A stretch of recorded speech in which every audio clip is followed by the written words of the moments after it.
Welcome to the Talent Insights podcast, brought to you by Hirewell and Careerwell. Today I'm joined by someone who shouldn't need an introduction, but probably does.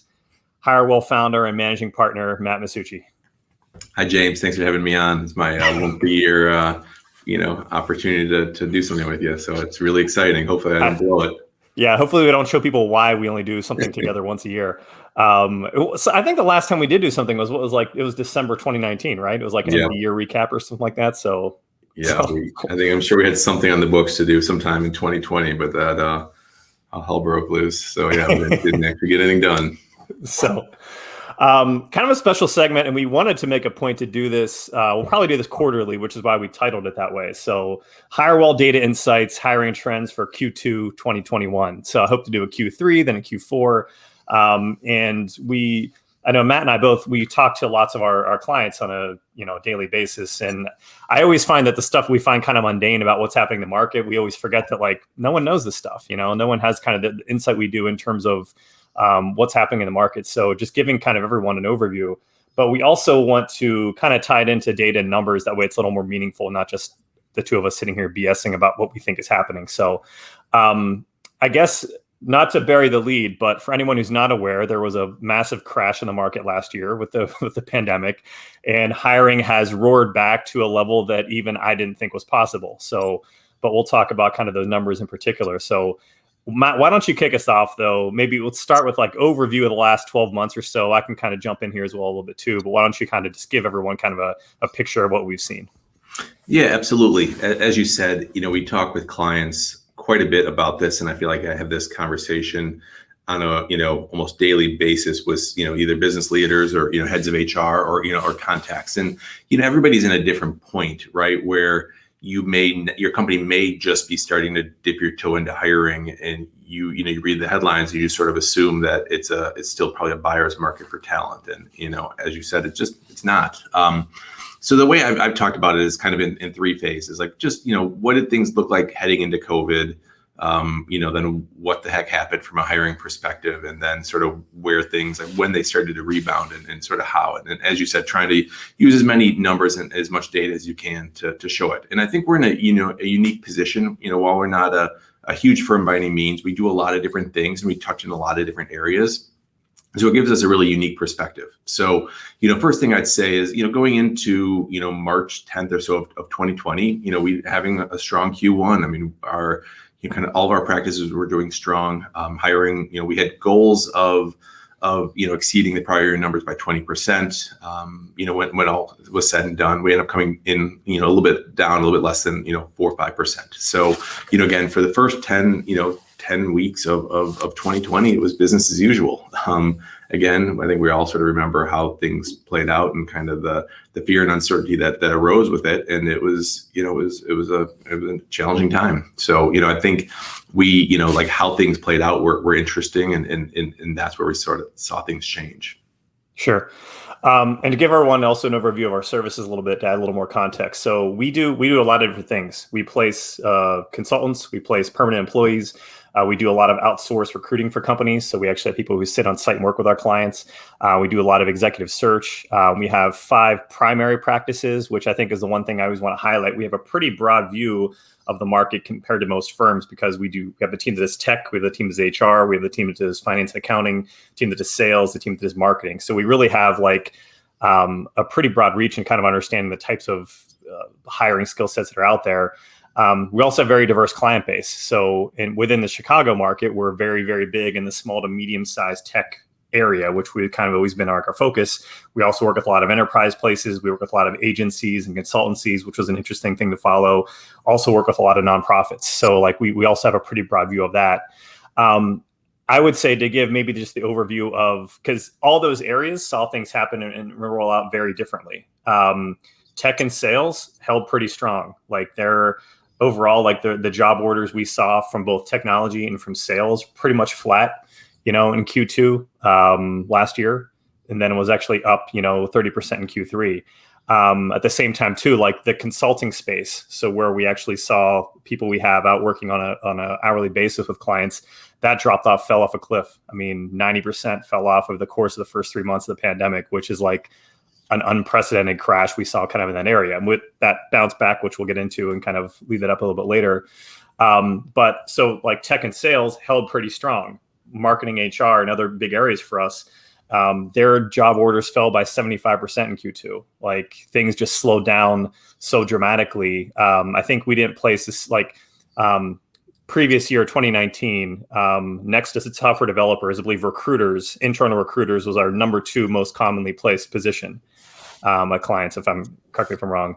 Yeah. We didn't place a single one between April and October last year. Like it's insane to see something be one of our biggest areas dry up to the point where just no one was hiring for it. So, yeah, that was, kind of sort of an underrated, kind of overlooked aspect of the way the recession unfolded, right? Like I'm old enough to unfortunately been doing this through quite a few recessions.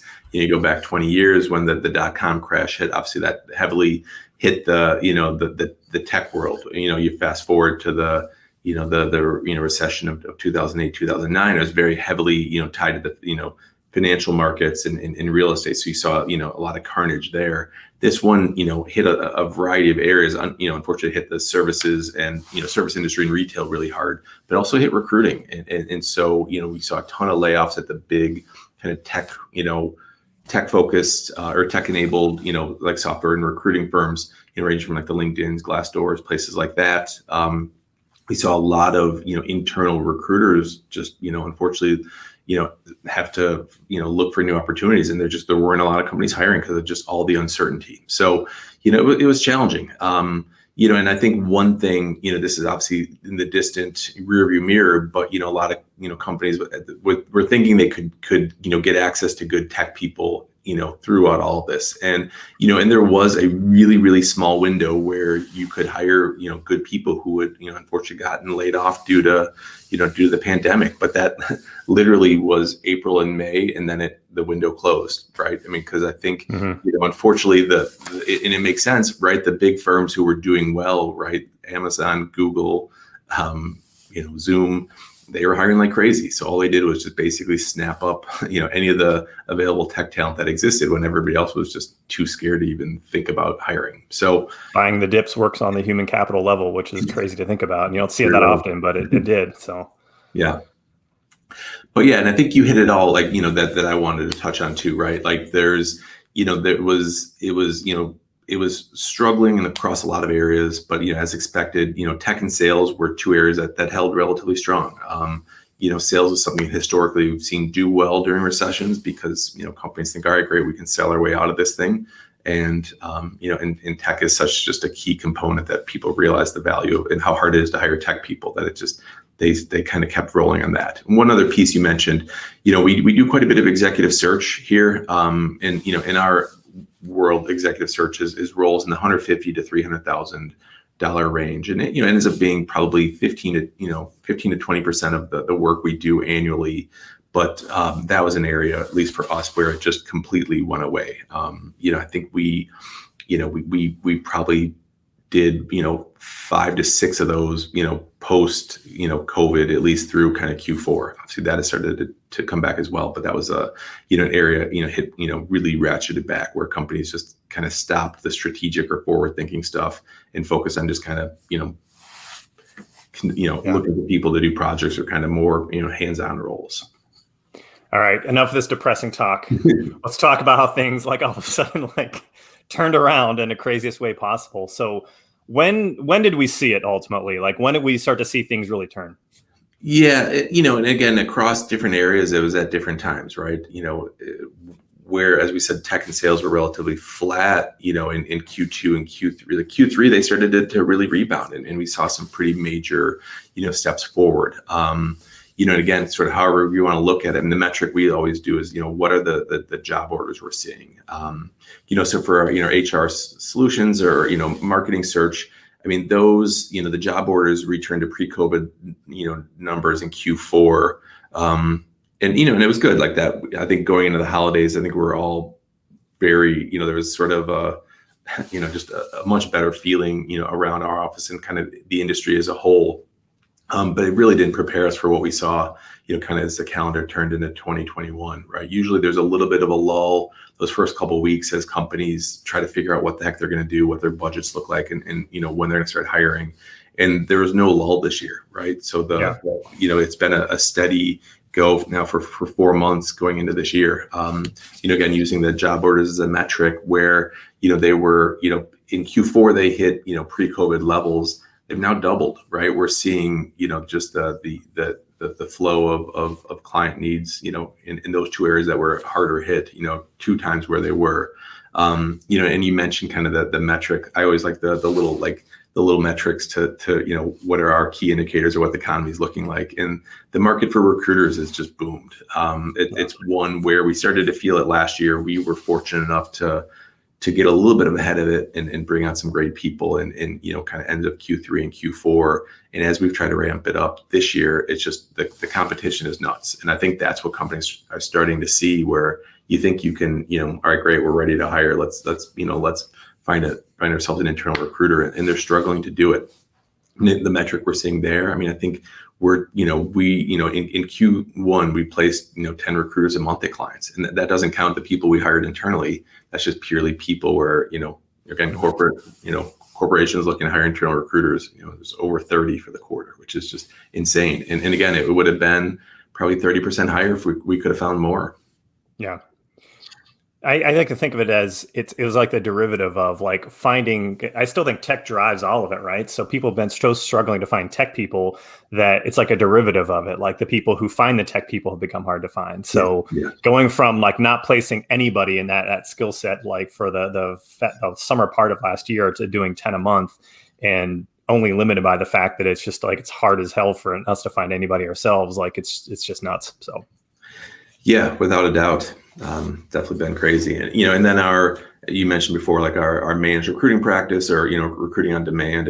That's been through the roof too. And there's so much demand for that. It's crazy. And the other kind of little anecdotal story I'll tell, competitor of ours, I'll leave them nameless, but they were, acquired. So one of their big clients was Robinhood. And, I think they had probably 40 or 50 people on site with another 40 or 50 people at other, kind of tech companies around the country.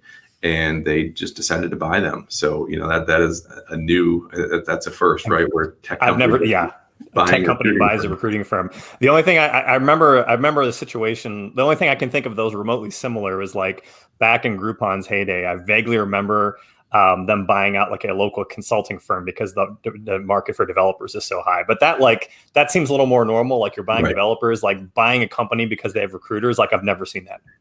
Yeah, I don't know if that's going to be a trend. I'm not sure I'm going quite that far, but it's an interesting thing to see. So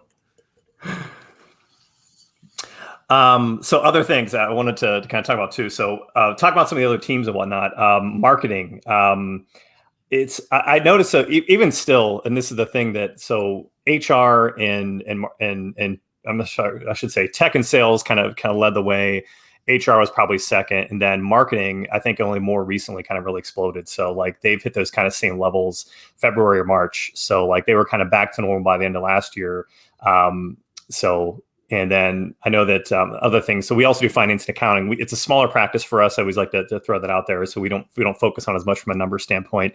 But I think that one of the big trends they saw is last year, a lot of their business, was very much kind of focused on, backfills. Like companies were losing people, but there wasn't a lot of new hiring going on in kind of the finance and accounting space. But now there's all kinds. So like the amount of job orders they've seen has also kind of exploded the same way. Also higher level positions, which is also, I think, a trend we're seeing across the board. It's finally happening too. So what transition to roles a little bit. So we might have touched on some of this already, but like by practice areas, what are we seeing are the highest things in demand for all the different areas we work in? Yeah, as you said, we touched on this a bit, but I think it's worth kind of re-emphasizing. As we said, within our our HR practice has been booming. There's definitely hiring across the board there, right? I think companies see the need to. Unfortunately, HR can be an area that is cut when times are bad, and and it's always sort of it's a poor decision, especially in a situation like we've just gone through the last year. Like you need people internally who are really ensuring that your culture and your employee experience remains strong, but companies just can't help themselves, and it's an area that they're going to cut if need be. So HR, as a whole, we've seen a lot of hiring, but recruiting is the number one thing there. I mean, it's just, as you said, it's nuts, and we don't need to keep belaboring the point, but there's just a ton of hiring there, and it's what a time to be alive if you're a recruiter. Within the tech practice, I mean, hiring for software engineers is goes without being said, right? That hasn't changed. I mean, it's just there's just a crazy demand for it, and I don't see that changing anytime soon. But an area that we've really seen a ton of has been the hiring for DevOps or kind of cloud engineers, which it makes sense. I mean, right, this is an area where people are everywhere, and people are less reliant on kind of internal tech infrastructure, right? So that means they're putting things out to AWS for Amazon, or Microsoft's Azure, or GCP, Google's cloud product. But there's just a huge demand there, again, and we've seen that as sort of every aspect of it, right? Hiring for those people, but then also like the consulting firms and the companies that focus on cloud. There's been a ton of M&A activity there as well. Not to pull it off track, but to talk about that a little bit, because one thing I noticed too, back when the darkest part of last year, that March, April timeframe, the tech held up the most. But I think within that area, like, it was those positions that were getting hired without, like, I do think there was a little bit of a lull in dev hiring, right? Mm-hmm. Because you can always punt your new development projects for a few months if you need to, but like, your systems can't go down. And that was the thing that we kind of saw, is those are the things that were still happening. And I almost wonder, because that's continued and it's still in such high demand now, I almost wonder is, for the last, 15 years, you and I have kind of worked kind of in the tech realm, knowing that like development's like the most sought after position. But like, I almost wonder if this is kind of like a bit of a change in terms of how the way companies are structuring things and whatnot, that like, is the DevOps and cloud space, is that becoming kind of the more, if you're getting into your career now, is that maybe a better path to jump on, or just in general, is that, I don't have the answer to this, but I'm just, hypothesizing. Yeah, I definitely agree. I mean, it's we're both old enough to have, been where like, the app dev side was, much more, important, paid better, however you want to look at it, than the infrastructure, kind of the back of the house, and the rise of cloud and DevOps, and kind of how you can automate all these different things. It has changed it where, they're equally, looked at equally, I guess, is how I put it, in terms of, very important for the successful organizations, and, and that kind of flows through to the comp and sort of the demand for it. So yeah, it's definitely been an interesting one to see. Let's talk about like the contract versus perm versus how companies are kind of hiring, fulfilling right now. Where are we seeing more demand? Kind of what's that? How are things kind of shaking out from that standpoint? So, again, having done this for, multiple recessions, I mean, there's definitely the, however you want to put it, but the cliche that, contracting is the first to get cut, but then also the first to come back. And then, generalizations are made because usually they're, oftentimes true. And this one has been pretty interesting to see. As you mentioned, contracting and placing consultants is a pretty big part of our business. It's probably 30-40%. The traditional stuff we do is longer duration. So it's 6 to 12 month engagements, kind of across most of our practices. So, at any given time, whatever, there's some coming on, there's some rolling off or converting to, become full-time employees of clients. But, going into all of COVID, we were at a near record high in terms of consultants out.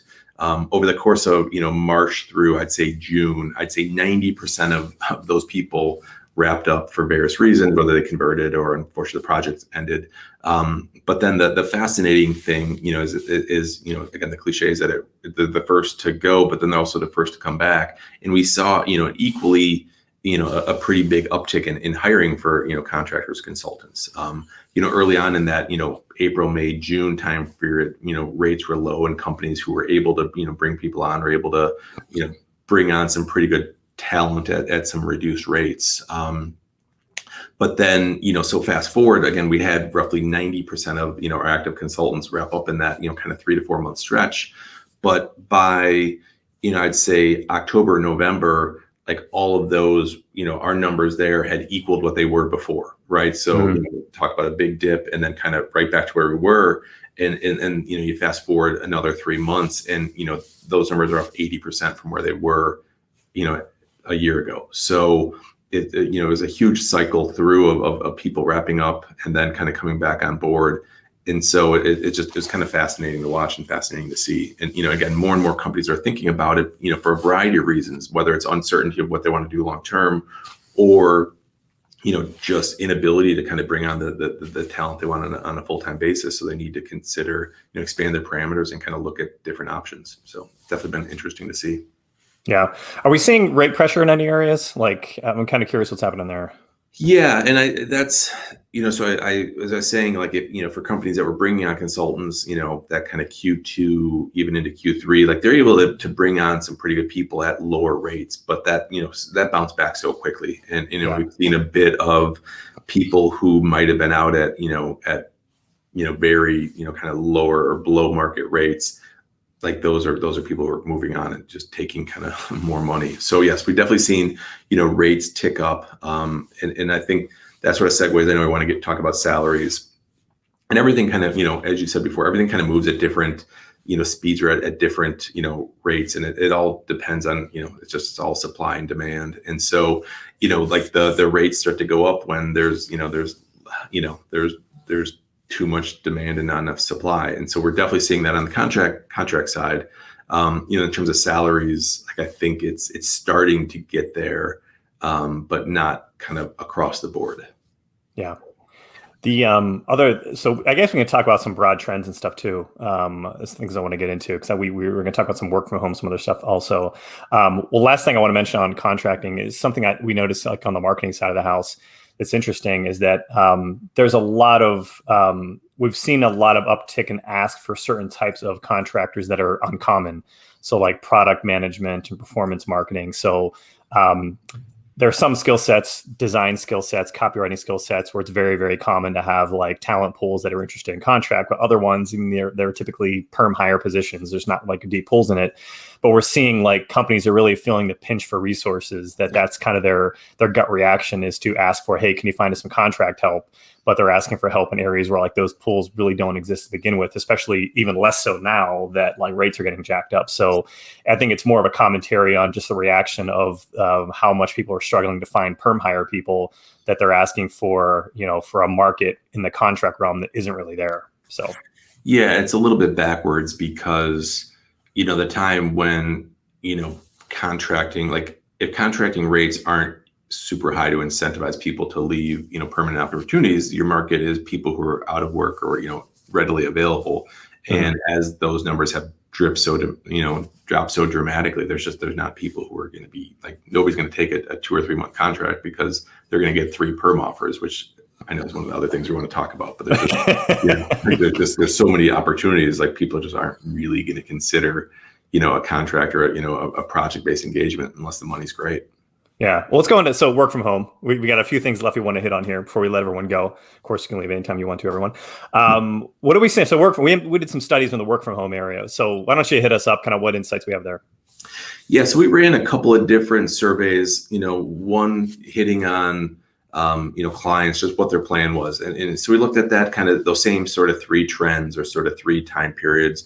What were they doing pre-COVID? What were they doing during COVID? And what do they think they're going to be doing, after the fact? And I think we're sort of in the after the fact now, where, we're in this kind of new period where it's just hard to say exactly what's going to happen. But, the world has changed, and it's hard to get people to do what they used to do. And so there's some interesting trends. And so first off, I always like to differentiate work from home and remote work, because while there's obviously some overlap, they're 2 different things. I consider, work from home means, in my world, or in sort of how we look at it at Hirewell, is, the company's based in a particular area or has offices in a particular area. And, they may allow employees to work from home periodically, but the thought is they're near one of their offices. They're going to come to the office occasionally, whether it's 1 day a week, it could be 4 days a week, it could be 1 day a month. But, there's that side. And then there's remote, right? Where like, all right, people could be, 1,000 miles from an office and they may never go to that office. So I'd like to always kind of differentiate those 2 things. And so kind of the 2 trends we saw with each. So, first off, 85, almost 90% of, respondents were, fully remote during COVID. But where they were before, so, again, on the work from home side, we saw roughly 20% of companies, or, 1 in 5 companies didn't allow any work from home. That number is going to drop to 7%. So, it's obviously a massive drop, like, dropping 250% in that. I mean, I think and the 7% is interesting. I think, there's obviously some industries that it's just required, where people need to be there. But then there's also, there are some companies out there that are still a little bit old school who just are dying to get people back in the office, and, can't wait to mandate that. And I think, those companies are going to be in for a rude awakening. Then the second piece is the remote portion of it, right? And so, again, like going into COVID, our data showed that roughly, 14% of companies had, some or all of their employees working remote.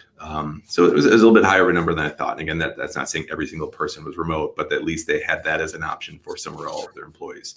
But that number, again, that's jumping dramatically to, over 1 in 3, or like, roughly 35% of companies will either be all remote or at least have a significant percentage of their, employees working remote. So they're interesting numbers. I think and again, I think people are still sort of just throwing darts at the problem right now. They're not really sure.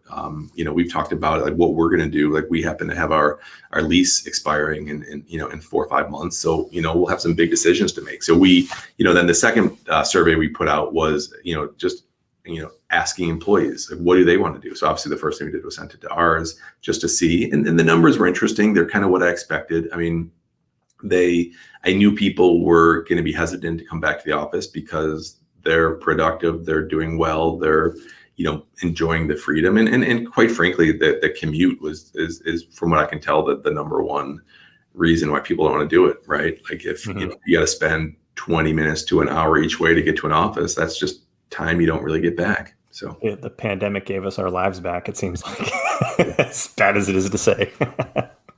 Yeah, and I mean, as a business leader, I think one of the challenges there will be just maintaining culture and how do you do that? Like, we've worked hard to do it. I think we've done some things well. I think there's probably some things we could have done a bit better.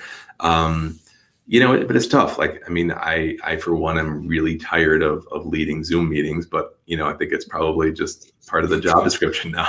So, it's really hard to talk into kind of the dark chasm of, at least everybody usually has their videos on, but like everybody's, muted. And so nobody says a thing, and it's challenging, but whatever. I'm okay with Zoom, but not like the Hangouts or what's the Microsoft one, because Zoom, like they keep your image on the screen. So I can talk to myself like pretty much all day, no problem. It's when I can't, and I have to look at you or somebody else, I just lose interest. So yeah, that's a good point. The remote thing though, because Jeff Smith and I are doing a 10-minute talent round on this tomorrow, that, going fully remote isn't a magic bullet. Like there's still challenges places have. The only thing, and this is kind of the opposite, that is like one trend we've seen is companies that are not flexing on remote, because there are still companies out there that do that, and they believe that, and who am I to say, but there's companies out there that think they're better off kind of giving everyone back in the office.